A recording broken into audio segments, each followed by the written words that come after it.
தமிழ் மக்கள் அனைவருக்கும் வணக்கம் நண்பா. இந்த வீடியோல என்ன கவர்மெண்ட் ஜாப் பார்க்க போறோம்னு பார்த்தீங்க அப்படின்னா, ரொம்ப நாட்களா பல பேர் எதிர்பார்த்துங்க இந்த ஜாப். நெக்ஸ்ட் நிறைய பேர் இந்த ஜாப்க்கு ஆல்ரெடி நம்ம 2-3 வீடியோஸ் நம்ம போட்டிருப்போம். இது ரிலேட்டடா வந்து ரீசெண்டாக ஜாப் வந்து ரிலீஸ் பண்ணியிருந்தாங்க. இப்பவும் பார்த்தீங்கன்னா இந்த நூலக உதவியாளருக்கான வேலைப்பு வந்து இப்பவும் திரும்பவும் வந்து ரிலீஸ் பண்ணியிருக்காங்க. கிட்டத்தட்ட 3003 வேகன்சியோட பார்த்தீங்க அப்படின்னா நூலக உதவியாளருக்கான வேலைப்பு 2026க்கு வந்து ரிலீஸ் பண்ணியிருக்காங்க. அதை பற்றி இந்த வீடியோ நம்ம ஃபுல் டீல்ஸாக வந்து நம்ம பார்க்க போகிறோம். இந்த ஜாப்போட எஜுகேஷன் குவாலிஃபிகேஷனை பொறுத்த வரைக்கும் நீங்கள் 10ஆம் டு எனி டிகிரி இல்லை எது படிச்சினாலும் சரி இந்த ஜாப்க்கு எலிஜிபிள் உங்களால் அப்ளை பண்ணிக்க முடியும். நீங்கள் அப்ளை பண்ணக்கூடிய கடைசி தேதி 4/5/2026 சாயந்தரம் 5 மணிக்கு முன்னாடி அப்ளை பண்ணியிருக்கணும். நீங்கள் ஆன்லைனில் தான் அப்ளை பண்ண போகிறீங்க. நீங்கள் எப்படி ரிஜிஸ்டர் பண்ணி அப்ளை பண்ணணும் அப்படின்ற ஷார்ட் வீடியோவும் இந்த வீடியோ நான் ஷோ பண்ணியிருக்கேன். ஸோ வீடியோ ப்ராப்பராக வந்து நீங்கள் ஃபாலோ பண்ணுங்கள். நெக்ஸ்ட் சேலரியை பொறுத்த வரைக்கும் உங்களுக்கு 19,900லேருந்து 1,00,000 இதில் கொஞ்சம் மிஸ்டேக் ஆயிடுச்சு. 1,12,400. ஸோ யாரும் கன்ஃபியூஸ் ஆகிக்காதீங்க. 1,12,400 வரைக்கும் உங்களுக்கு மாத சம்பளம் தருவதாக வந்து அறிவிச்சிருக்காங்க. இது ஒரு நிரந்தர அரசு பணி அப்படின்னால ஒன்ஸ் நீங்கள் செலக்ட் ஆகிட்டாலே போதும், ரிட்டையர் ஆகிற வரைக்கும் இந்த பணியை உங்களால் வந்து பண்ணிக்க முடியும். ஆண்கள் சரி பெண்கள் சரி இந்த ஜாப்க்கு வந்து அப்ளை பண்ணிக்கலாம்.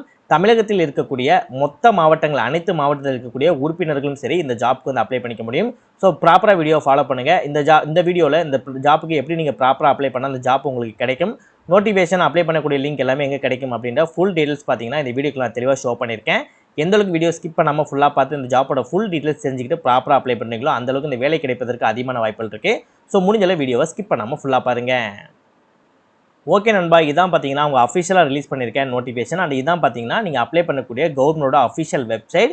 இந்த அப்ளை அப்படின்றத கிளிக் பண்ணி நீங்கள் அப்ளை பண்ணணும். நீங்கள் எப்படி ரிஜிஸ்டர் பண்ணி அப்ளை பண்ணணும் அப்படின்ற விஷயங்களை உங்களுக்கு நான் தெளிவாக ஷோ பண்ணுறேன். அதை ப்ராப்பராக ஃபாலோ பண்ணாலே போதும், உங்களால் ஈஸியாக ரிஜிஸ்டர் வந்து பண்ணிக்க முடியும். இந்த ஜாப் உங்களுக்கு சூட்டபுளாக இருக்குது, நீங்கள் அப்ளை பண்ண தயாராக இருக்கீங்க அப்படின்னா உங்களுக்கான அப்ளை பண்ணக்கூடிய லிங்க்கு, உங்களுக்கான நோட்டிஃபிகேஷன் லிங்க், இந்த 2 லிங்குமே தனித்தனியாக கீழே டிஸ்கிரிப்ஷனில் வந்து நான் லிங்க் வந்து கொடுத்துருக்கேன். ப்ராப்பராக செக் பண்ணி பார்த்து ப்ராப்பராக அப்ளை பண்ணுங்கள். இதே மாதிரி சூப்பரான கவர்மெண்ட் ஜாப் பற்றி நீங்கள் உடனே அப்படியே தெரிஞ்சுக்கணும், நீங்களும் ஒரு நல்ல கவர்மெண்ட் ஜாப்பில் ஜாயின் பண்ணி நல்ல சேலரி வாங்கணும். அதற்கு நம்ம சேனல் உங்களுக்கு ஒரு சப்போர்ட்டிவான சேனலாக இருக்குன்னு நீங்கள் நினச்சால் மட்டும் மறக்காம சேனலை சப்ஸ்கிரைப் பண்ணி பக்கத்தில் பெல் சிம்பிள் ஐக்கானை கிளிக் பண்ணி ஆல் அப்படின்ற ஆப்ஷனை கிளிக் பண்ணிக்கோங்க. மறக்காம இந்த வீடியோக்கு லைக் பண்ணுங்க, உங்கள் ஃப்ரெண்ட்ஸ் சர்க்கிளுக்கும் ஷேர் பண்ணுங்கள். முடிஞ்ச வீடியோ ஸ்கிப் பண்ணாமல் ஃபுல்லாக பார்த்து இந்த ஜாப்போட ஃபுல் டீடைல்ஸ் தெரிஞ்சுக்கிட்டு அதுக்கப்புறம் ஜாப்க்கு அப்ளை பண்ணுங்கள். வாங்க வீடியோக்குள்ளே போயிட்டு இந்த ஜாப்போட ஃபுல் டீடைல்ஸ் தெளிவாக பார்க்கலாம். ஓகே நண்பா, இந்த ஜாப்போட முன்னாடியே சொல்லியாச்சு நூலக உதவியாளருக்கான வேலையை தான் சொல்லிட்டு இப்போ இந்த ஜாப்போட ஏஜ் லிமிட் என்ன அப்படின்றத பார்த்தலாம். ஸோ ஏஜ் லிமிட்டை பொறுத்த வரைக்கும் பார்த்தீங்கன்னா கேட்டகரி வைஸில் வந்து பிரிச்சிருக்காங்க. சரியா, இப்போ எக்ஸாம்பிளுக்கு சொல்ல போனால் 2/1/2001லேருந்து 1/1/2008க்குள்ளே பிறந்தவங்க இருக்காங்க இல்லையா. ஸோ இவங்க இருக்கக்கூடிய கேட்டகரியில் இருக்கவங்க பார்த்தீங்கன்னா ஏஜ் லிமிட் வந்து 18லேருந்து 25 வயதுக்குள்ளே இருக்கணும் அப்படின்னு இருக்காங்க. அட் த சேம் டைம் ஒரு இயர் வந்து கொடுத்துருப்பாங்க, இயர் அண்ட் டேட் வந்து கொடுத்துருப்பாங்க. சரியா, அந்த டேட்டுக்குள்ளே இருக்கவங்களுக்கு எத்தனை வயதுக்குள்ளே இருக்கணும் அப்படின்றத கொடுத்துருப்பாங்க. ஃபஸ்ட்டு நீங்கள் பிறந்த தேதியிலேருந்து 2028க்குள்ளே பார்த்தீங்க அப்படி 2008க்குள்ளே உங்களுக்கு என்ன வயது இருக்குது, இந்த வயதுக்குள்ளே வருது அப்படின்னா நீங்கள் வந்து தாராளமாக அப்ளை பண்ணிக்கலாம். அந்த ஏஜ் கேட்டகரிக்குள்ளே வரல அப்படின்னா உங்களால் வந்து அப்ளை பண்ணிக்க முடியாது. அண்ட் ஏஜ் ரிலாக்ஸேஷனை பொறுத்த வரைக்கும் SC/ST கேட்டகரிக்கு எக்ஸ்ட்ரா ஒரு 5 வருடமும், ஓபிசி கேண்டிடேட்டுக்கு எக்ஸ்ட்ரா ஒரு 3 வருடமும், பிடபிள்யூபிடி கேண்டிடேட்டுக்கு எக்ஸ்ட்ரா ஒரு 10 வருடமும், பிடபிள்யூபிடிலே ஓபிசி கேண்டிடேட்டுக்கு எக்ஸ்ட்ரா ஒரு 13 வருடமும், பிடபிள்யூபிடிலே SC/ST கேண்டிடேட்டுக்கு எக்ஸ்ட்ரா ஒரு 15 வருடமும் வந்து ஏஜ் ரிலாக்ஸேஷன் கொடுத்துருக்காங்க. ஓகே, இப்போ இந்த ஜாப்க்கு எப்படி அப்ளை பண்ணலாம் அப்படின்னு பார்க்கலாம். அப்ளை பண்ணக்கூடிய லிங்க் நம்ம கீழே டிஸ்கிரிப்ஷனில் கொடுத்துருப்போம். அந்த லிங்கை கிளிக் பண்ணி உள்ளே வந்த உடனே பேஜ் உங்களுக்கு இதே மாதிரி தான் இருக்கும். இந்த இடத்துல பார்த்தீங்கன்னா லாகின் அண்ட் ரிஜிஸ்ட்ரேஷன் சொல்லி ஆப்ஷன் இருக்கும், அதை வந்து நீங்கள் கிளிக் பண்ணுங்கள். நெக்ஸ்ட் இந்த இடத்துல நம்ம ரிஜிஸ்டர் நவ் அப்படின்னு ஆப்ஷன் இருக்கும். நெக்ஸ்ட் அதை வந்து நீங்கள் கிளிக் பண்ணுங்கள். நீங்கள் ரிஜிஸ்டர் பண்ணக்கூடிய பேஜ் வந்து வந்துடும். இதுக்குள்ளே தான் பார்த்தீங்கன்னா நம்ம ரிஜிஸ்டர் பண்ணி இந்த ஜாப்க்கு அப்ளை பண்ண போகிறோம். ஸோ ஃபர்ஸ்ட் பார்த்தீங்கன்னா இந்த 4 டீட்டெயில்ஸ் நம்ம பண்ணுறது மூலமாக இந்த ஜாப்க்கு வந்து நம்மளால் அப்ளை பண்ணிக்க முடியும். ஸோ கண்டினியூ அப்படின்றத வந்து நீங்கள் கீழே கொடுங்க. ஸோ ஃபர்ஸ்ட்டு பர்சனல் இன்ஃபர்மேஷன் வந்து கேட்பாங்க. ஸோ உங்களுக்கு ஆதார் கார்டு இருந்துச்சு அப்படின்னா எஸ் அப்படின்றத கொடுத்துட்டு உங்கள் ஆதார் கார்டோட யூஐடி நம்பர் இருக்கும் தெரியுமா, ஸோ அந்த நம்பர் வந்து நீங்கள் கொடுத்துக்கலாம். ஸோ கொடுத்துட்டு வந்து நெக்ஸ்ட் இதுலேயும் பார்த்தீங்க அப்படின்னா உங்களோட வெரிஃபை ஆதார் கார்டோட டீட்டெயில்ஸ் வந்து நீங்கள் கொடுக்குற மாதிரி இருக்கும். ஓகே, இந்த ஆதார் கார்டோட டீட்டெயில்ஸ் வெரிஃபை பண்ண ஆதார் கார்டோட டீட்டெயில்ஸ் ரெண்டுமே சேமாக வந்து நீங்கள் இந்த இடத்துல நீங்கள் வந்து கொடுத்துக்கலாம்.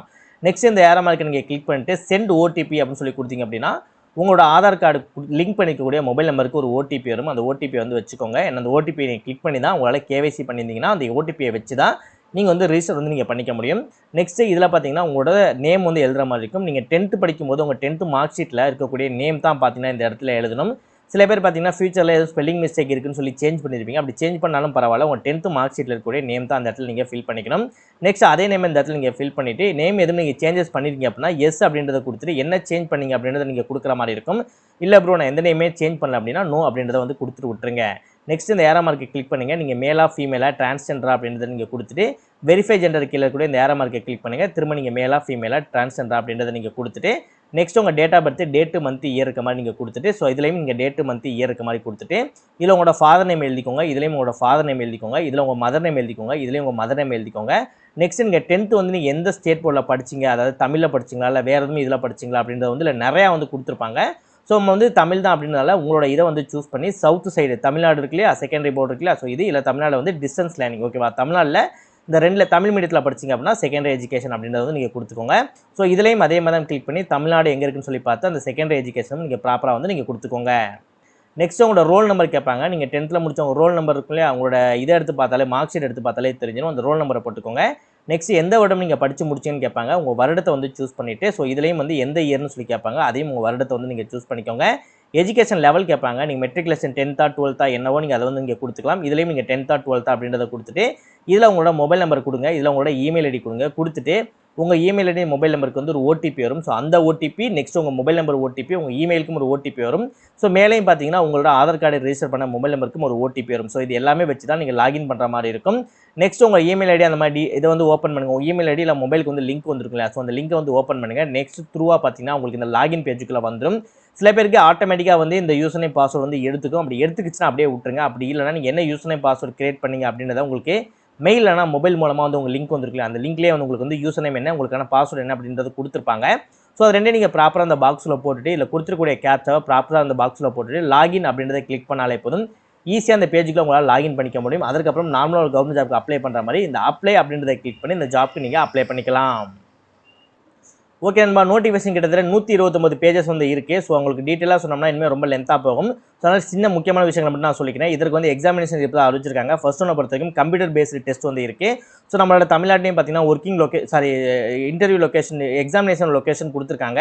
ஸோ ஸ்கீம் ஆஃப் எக்ஸாமினேஷனை பொறுத்த வரைக்கும் உங்களுக்கு மல்டிபிள் கொஸ்டின்ஸ் வந்து சாய்ஸ் வந்து கேட்பாங்க. அதில் உங்களுக்கு என்ன மாதிரி கொஸ்டின்ஸ் வந்து கேட்பாங்க, general intelligence, general awareness, aptitude, English language ரிலேட்டாக உங்களுக்கு கொஸ்டின் வந்து கேட்பாங்க. ஒவ்வொரு கொஸ்டின்ஸும் 25 கொஸ்டின்ஸ் வந்து கேட்பாங்க. ஓவராலாக பார்த்தீங்கன்னா 200 மார்க் வரைக்கும் உங்களால் எழுத முடியும். ஒவ்வொரு மார்க்குக்கும் 2 மார்க் என்ற அடிப்படையில் பார்த்தீங்கன்னா ஒவ்வொரு இதுக்கும் உங்களுக்கு 50 மார்க் கொடுப்பாங்க. கிட்டத்தட்ட 200 மார்க் வரைக்கும் உங்களால் எழுத முடியும். டோட்டலாக 100 கொஸ்டின்ஸ் கேட்பாங்க. 200 மார்க் வரைக்கும் உங்களால் வந்து எழுதிக்க முடியும். ஸோ ஆல்மோஸ்ட் எல்லா டீட்டெயில்ஸ் சொல்லி நினைக்கிறேன். நீங்களும் ஒன் டைம் நோட்டிஃபிகேஷன் வந்து செக் பண்ணி பாருங்கள். செக் பண்ணி பார்த்து உங்களுக்கு ஓகேவா இருந்தால் மட்டும் இந்த ஜாப்க்கு வந்து அப்ளை பண்ணுங்கள். நெக்ஸ்ட் இந்த ஜாப்போட ஆன்லைன் அப்ளிகேஷன் 13/4/2026 4/5/2026 வரைக்கும் ஓப்பனில் இருக்கும். அதற்குள்ளே வந்து நீங்கள் அப்ளை பண்ணிக்கணும். 4/5/2026 சாயந்தரத்துக்குள்ளே பார்த்தீங்கன்னா அந்த ஜாப்க்கு வந்து அப்ளை பண்ணுங்கள். இந்த இதில் வந்து நீங்கள் அப்ளை பண்ணிக்கோங்க. நெக்ஸ்ட் நீங்கள் பேமெண்ட்டை பொறுத்த வரைக்கும் 5/5/2026 வரைக்கும் உங்களுக்கு டைம் இருக்குது. இன்கேஸ் அப்ளை பண்ணிவிட்டு பேமெண்ட் லேட்டாக பண்ணணும்னு நினச்சா கூட நீங்கள் அதை வந்து யூஸ் பண்ணிக்கலாம். நெக்ஸ்ட் உங்கள் அப்ளிகேஷனோட கரெக்ஷனை பொறுத்த வரைக்கும் 11/5/2026 13/5/2026 வரைக்கும் உங்களுக்கு வந்து டைம் இருக்குது. ஸோ கரெக்ஷன்ஸ் இருந்துச்சு அப்படின்னா நீங்கள் சேஞ்ச் பண்ணிக்கலாம். ஜூன் மாதம் பார்த்தீங்க அப்படின்னா உங்களுக்கு கம்ப்யூட்டர் பேஸ்டு டெஸ்ட் எக்ஸாமினேஷன் எப்போ அப்படின்றத ஜூன் மாதம் வந்து அஃபிஷியலாக ரிலீஸ் பண்ணுவாங்க. ஸோ எல்லாமே ப்ராப்பராக சொல்லி நினைக்கிறேன். ப்ராப்பராக அப்ளை பண்ணுங்கள். இந்த ஜாப் பற்றி வேறு எதுவும் டவுட் இருக்குது அப்படின்னா ப்ராப்பராக கமெண்ட் பண்ணுங்கள்.